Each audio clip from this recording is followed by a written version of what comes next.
할렐루야. 자, 우리 인사하겠습니다. 메리 크리스마스. 한번 옆에 분들하고 인사해 보세요.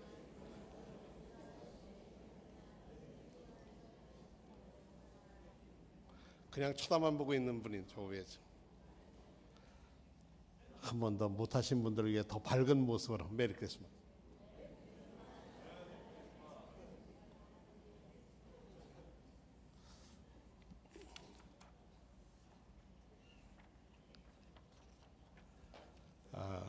성탄의 의미는 만남의, 좋은 만남의 이야기입니다.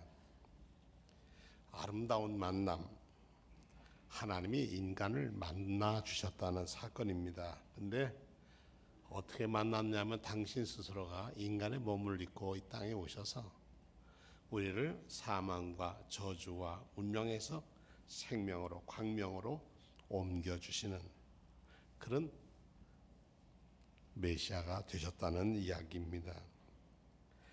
성탄절을 맞이하는 우리는 그러므로 누군가를 이 성탄절에 만날 때는 좋은 만남으로 만나시기를 축원합니다. 어떤지 좋은 만남.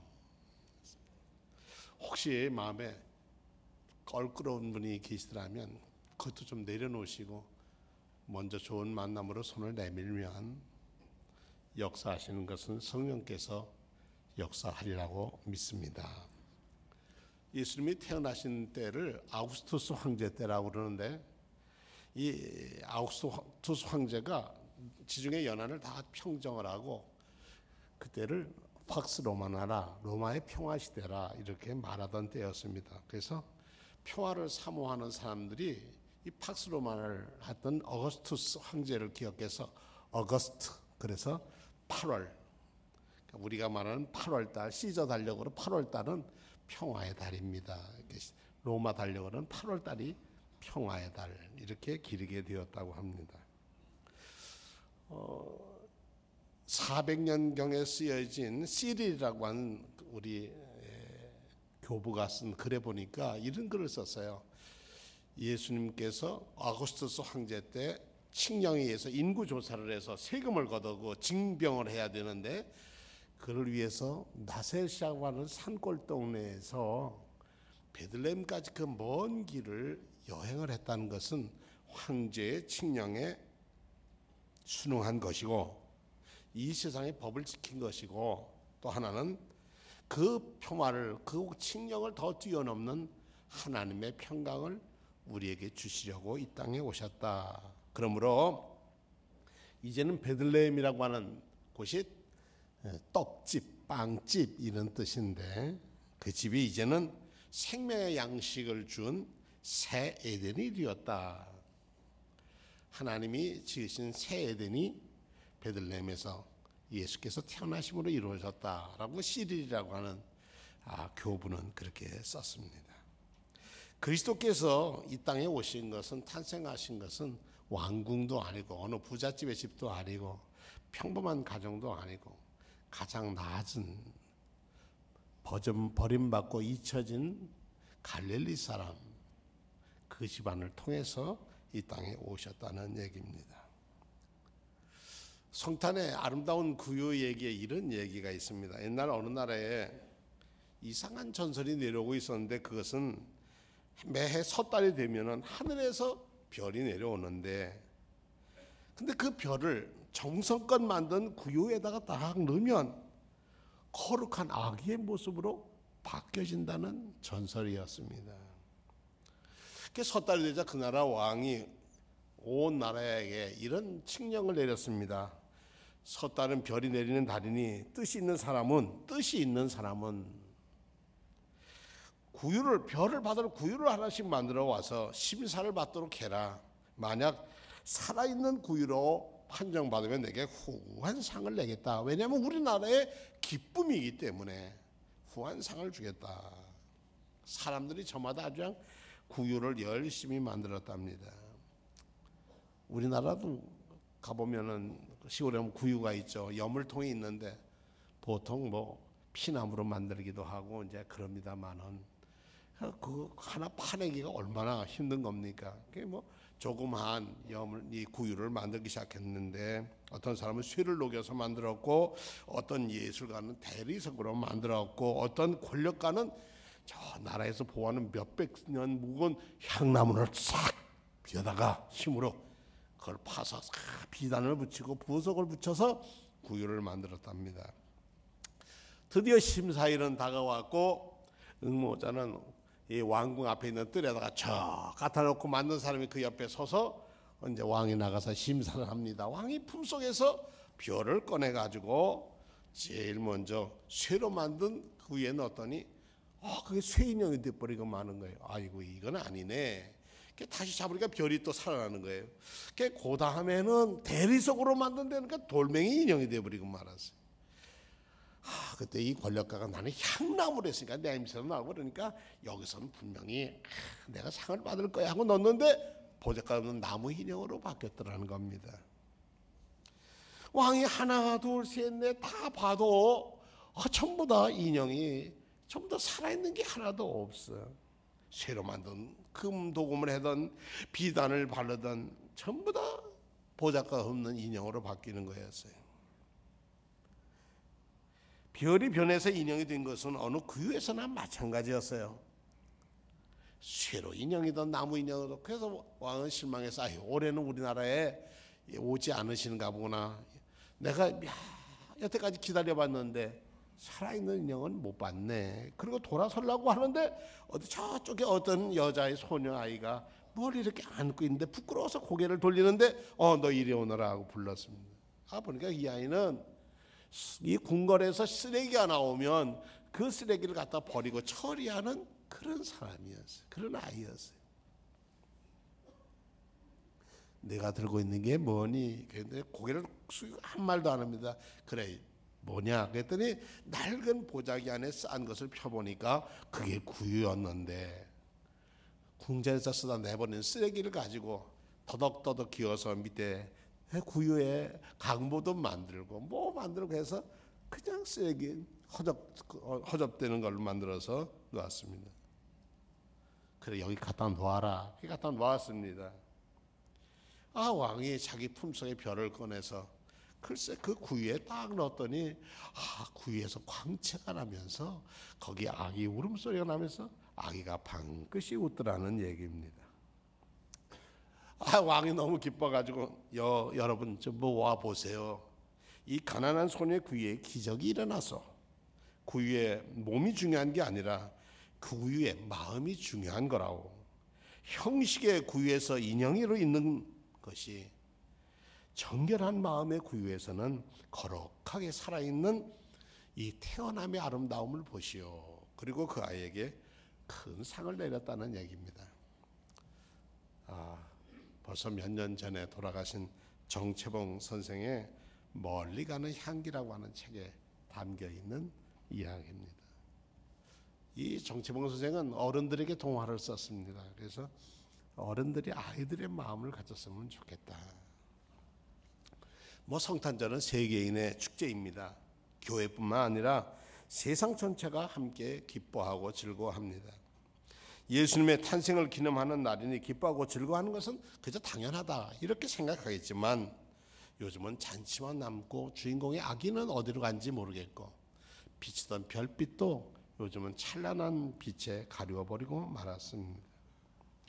하지만 저는 오늘 여러분들과 함께 살아있는 구유란 말씀 드렸는데 먼저 여러분의 마음의 구유는 어떠한지, 아기 예수님을 모실 만한 마음이 준비되었는지, 제 마음은 또 어떤지 한번 생각해 보자는 겁니다.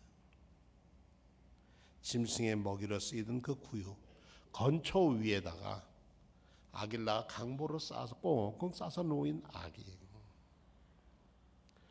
우리 마음이 겸허하고 낮아지고 비워지기 전에는 우리는 아기 예수님이 우리 마음의 주인으로 오시기가 어렵다는 말입니다.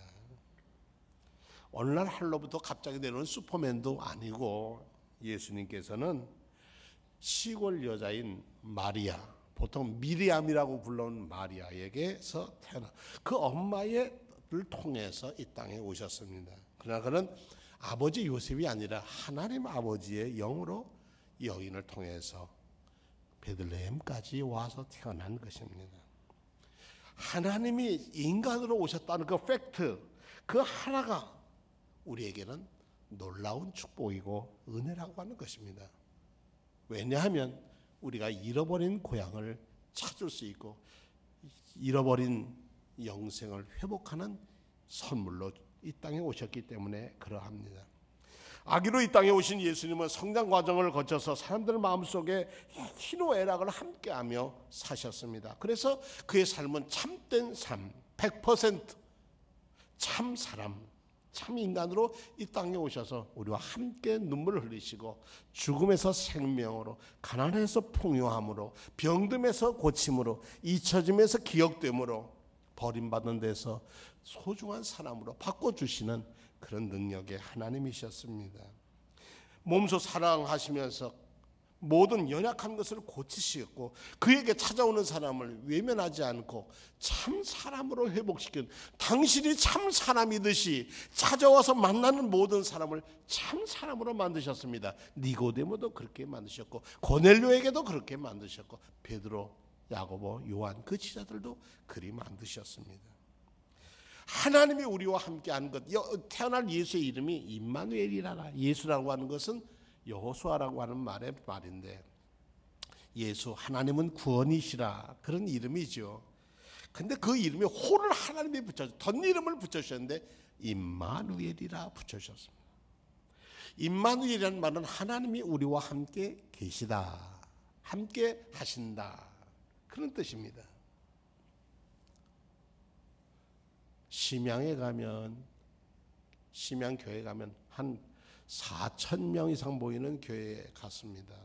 그 옆에 존 러스라고 하는 분이 한글 성경을 번역을 했던, 중국에서 이제 성경을 번역했던 방이 있는데 그 조그만 집이 허물어지게 되어서 한국 교회들이 도와줘서 우리 성지로 이제 보존을 했습니다. 그 보존하는 법하고 제가 찾아갔더니 이 교회 갔더니 교회 안내하는 집사님이, 책임 집사님이 올해 오성에서 특별히 보여줄 게 있다고 해. 갔더니 교회 강대상을 갔는데 강대상을 싹 스치니까 한쪽에 휘가루를 싹 발랐던 자국이 있는데 그것을 요즘은 파냈어요. 근데 보니까 거기에 임마누엘 이렇게 써 있는 거예요. 왜 이걸 여기다 감췄습니까? 그랬더니 우리가 홍위병들이 와서 문화혁명 때 그냥 모든 것을 파괴하고 넘어가는데 이것까지 파괴하면 우리 그것을 지어놓으면 우리 교회가 어떻게 지나오고 그런 것을 잊어버릴 것 같아서 휘가루를 가지고 성도님들이 맨손으로 휘가루를 싹 발라버리고 덮어서 홍위병들이 못 봤다는 거예요. 그래서 남아 있습니다. 그리고 서탑교회라고 하는 교회를 방문했는데 서탑교회 목사님, 여자 목사님이셨는데 아주 키도 크시고요. 뭐 중국 사람 키가 작은 것 같아요. 키도 크고 아주 그러신 분인데 목사님이, 이 목사님이 중국의 기독교회, 3자 기독교회의 주석이래요. 주석. 어떻게 그렇게 되셨냐 그랬더니 이 목사님은, 신목사님은 이 홍위병들한테 붙들려 나가서 옷을 벌거벗기고 앞뒤에다가 나는 서양 귀신을 섬기는 사람입니다 하고 붙이고 코를 철사로 꿰가지고 그 심양시대를 질질질질 피를 흘리는 걸 끌고 다녔다는 거예요. 그러면서 물었대요. 너 예수 믿겠느냐? 아니, 예수가 살아있는 신이야. 예, 예수님은 나의 구주입니다. 그래 고백하셨던 분이 그 교회에, 서탑교회 담임 목사님이셨어요. 세상 떠나셨다고 해요. 순교의 피가 있는 곳에 심양에 가니까 얼마나 복음이 널리 전파되고 있는지요.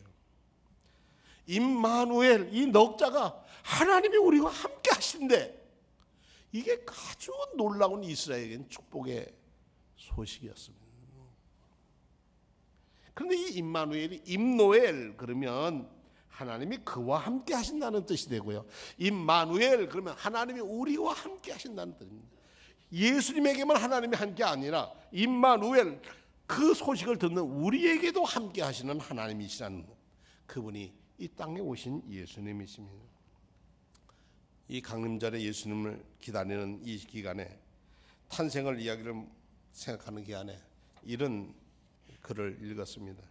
이 12월 17일자 서울신문의 기사였는데 김상현이라고 하는 워싱턴 특파원이 어느 배달원의 성탄 카드라 하는 기사를 썼습니다.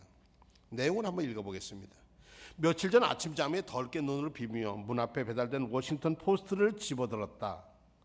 신문을 펼치는데 안에서가 뭔가 툭 하고 아래로 떨어졌다. 크리스마스 카드가 들어있는 봉투였다. 백화점에서 보낸 크리스마스 세일의 광고물이겠지 하고 열어보지도 않고 그냥 휴지통에 버리려고 했다. 그런데 왠지 그 봉투에 쓴 게 인쇄된 글이 아니라 볼펜으로 꼭꼭 눌러 쓴 글씨 같아서 그래서 그게 무슨 글씨인가 봤더니 봉투 앞에다 메리 크리스마스라고 영어로 썼더라는 거예요. 좀 예사스럽지 않아서 그 봉투를 쭉 꺼내봤더니 그 안에 이렇게 써있더라는 게 구독자님께 즐거운 성탄과 행복한 2013년 새해를 맞이하기를 기원합니다. 당신의 워싱턴 포스트 배달원 프라모드 캠첸다니 이렇게 썼더라고요. 당신 1년 동안 신문 봐주신 거 고맙습니다. 근데 이 프라모드 캠첸다니 아마 서남아시아에 사는 사람이었는데 잘 흔들리는 삐뚤삐뚤한 글씨였지만 그 봉투 앞에서 있는 메리 크리스마스가 그 어떤 말씀보다 내게는 희망이 됐다. 짧은 글이었지만 가슴이 뭉클했고 잃어버렸던 감정이 회복되는 것 같다는 정말 아메리칸 드림을 꿈꾸는 큰 서남아시아 이민자 같은데 그 카드가 내게는 아주 소중한 카드였다는 얘기입니다. 그 얘기를 들으면서 그래 우리가 서로에게 인쇄되고 활자되고 컴퓨터로 쳐서 만든 것이 아니라 손으로 하나씩 적은 것이 이것이 사랑이구나 하는 생각을 갖게 되었습니다. 그래서 오늘 아름다운 얘기를 여러분들에게 성탄 얘기를 하나 더 드리고 말씀을 마무리하려고 합니다. 여러분의 삶이 정말 서로 사랑하는 사람 중에 평화다 그랬습니다. 예수님을 모시고 기쁨의 생활을 하는 사람들에게 참 평안을 주신다고 그랬습니다. 그것은 저도 사모하고 여러분도 사모할 줄로 믿습니다. 어느 마을의 소녀의 일기에 이런 얘기가 있습니다. 그날은 크리스마스 이브였습니다. 제가 12살 때 어머니와 나는 독일과 벨기에 국경 부근에 있는 숲속 오두막집에 살았습니다. 크리스마스를 앞두고 적군은 필사적으로 공격을 하기 시작했습니다. 멀리서 울리던 포성이 점점 가까워졌습니다. 어머니와 나는 무서움에 몸을 부르르 떨며 오두막에 숨어 있었습니다. 그때 밖에서 웅성거리는 소리가 들렸습니다. 첫 번째 노크라는 소리가 들렸을 때 어머니는 촛불을 켜고 나갔습니다. 촛불을 껐습니다. 불을 껐습니다. 그리고 밖에를 나가 보니까 어떤 병사들이 있는데 부상을 입은 병사인데 적군이었습니다.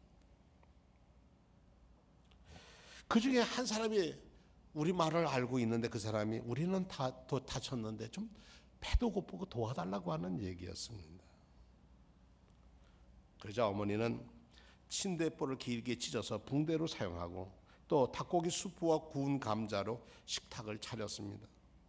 먹으려고 하는 그때 또 노크 소리가 들렸습니다. 또 길 잃은 병사가 있는가 하고 문을 열었습니다. 저는 문을 열었더니 깜짝 놀랐습니다. 거기는 아군들, 우리나라 군대가 또 와서 얘기하는 겁니다. 나는 문 앞에 서서 얼어붙은 채 서 있었고 어머니는 나와서 그들 앞에 섰습니다. 그때 제 엄마의 얼굴이 그렇게 하얗게 질리는 건 처음 봤습니다. 그러나 우리 엄마는 조용하게 말을 했습니다. 메리 크리스마스. 그랬더니 그 군인들도 메리 크리스마스. 밖에 있던 우리나라 병사정 4명 중 얼굴이 큰 병사가 말했습니다. 우리는 길을 잃었습니다. 날이 밝을 때까지 이 집에서 좀 쉴 수는 없을까요? 도와주십시오. 물론이죠. 따뜻한 음식이 있으니 어서 들어오세요. 어머니는 떨리는 목소리로 대답했습니다. 그런데요, 먼저 온 손님이 3분이 계세요. 그들을 보면 아마 여러분이 다른 생각이 들는지 모르겠어요. 그런데 오늘은 크리스마스 이브이거든요. 어머니의 말에 그들은 고개를 끄덕이면서 서로 얼굴을 쳐다봤습니다. 그리고 낮은 목소리로 누구냐고 물었습니다. 어머니는 이렇게 대답했습니다. 우리나라 병사가 아닙니다. 어머니는 우리 병사들의 얼굴을 쳐다보며 이야기했습니다. 하지만 그들도 당신처럼 도움이 필요한 어린 병사들입니다. 한 명은 부상을 당했죠. 나머지 두 사람도 몹시 지쳐 있어요. 오늘 밤만은 전쟁에 관한 일은 있도록 해주시면 고맙겠어요.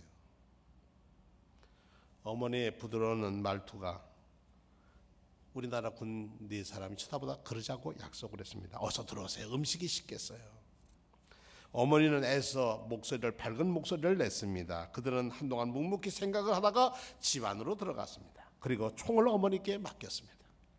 어머니는 총을 받아서 방구석에 쌓아놓고 침대와 의자를 끌고 와서 자리를 마련했습니다. 이윽고 우리나라 병사들과 다른 나라 병사들이 좁은 집 안에 모이게 됐습니다. 감자를 더 가져와야겠구나. 모두가 배가 고플 텐데 먹을 게 부족하면 손님들이 화를 낼 줄 모르지 않니? 그 얘기에 벌떡 생각이 났습니다. 깨었습니다. 그래서 창고에 가서 감자를 가지고 돌아오는데 집안에 들어서니 이 부상당한 병사가 신음소리가 너무 심하게 크게 들렸습니다. 우리나라 병사 중 한 사람이 그 적군 그 병사에게 다가서더만 저는 전쟁 전까지 의과대학에 다녔어요. 좀 상처를 보시죠. 그러더만 상처를 보더만 다행히 추워서 상처가 굼지 않았구먼요. 조금만 쉬면 괜찮을 거예요. 그리고 상처를 싸매 주었습니다. 그 병사가 부상병을 돌보며 이렇게 말하자 그제서야 서로에 대한 의심이 풀리는 듯 했습니다. 어머니는 병사들을 놓고 기도했습니다. 어머니의 기도가 끝나자 병사들의 눈에도 다른 병사들에도 눈물이 맺혔습니다. 우리나라 병사가 자기 배낭을 꺼내서 반 남은 포도주와 빵을 꺼냈습니다. 다시 그 빵을 들고 감사의 기도를 한 다음에 함께 어머니가 끓여준 저녁을 함께 먹었습니다. 아침이 됐습니다. 병사들은 창고에 가서 장대 2개를 갖다가 식탁보에 묶어서 들것을 만들었습니다. 그리고 부상병을 뒤었습니다. 다른 나라 병사들과 자신의 갈 길을 말하자 우리나라 병사가 그에게 이런 말을 했습니다. 그 길은 우리 병사들이 점령하고 있으니 다른 길로 가세요. 고맙습니다. 모두들 무사하기를 빕니다. 이렇게 말하면서 다른 나라 병사들은 우리나라 병사들이 알려준 길을 따라갔습니다. 그리고 잠시 우리나라 병사들도 길을 떠났습니다. 그들의 모습이 숲속에 사라지고 난 뒤에도 어머니와 나는 오래오래 그 자리에 서 있었습니다. 12살 때 2차 대전 그 속에서 보았던 12살 난 프랑스 소녀가 쓴 수기입니다. 실제 있었던 이야기라고 합니다. 크리스마스는 평화의 만남입니다. 여태까지 어떻게 지내왔던지 우리가 한 해를 정리하면서 서로가 서로에 맡겼던 담을 내려놓는, 베들레헴에 가서 목자이던 거기에 동방박사이던 누구이든지 간에 자기를 내려놓고 예물을 드렸던, 나의 정성은 이겁니다 하고 사랑을 표해서 하나님의 아들을 만났던 아름다운 만남이 있는 곳이 성탄입니다. 수원종로교회 저와 온 성도 여러분, 이번 성탄은 정말 아름다운 만남이 되시기를 축원합니다.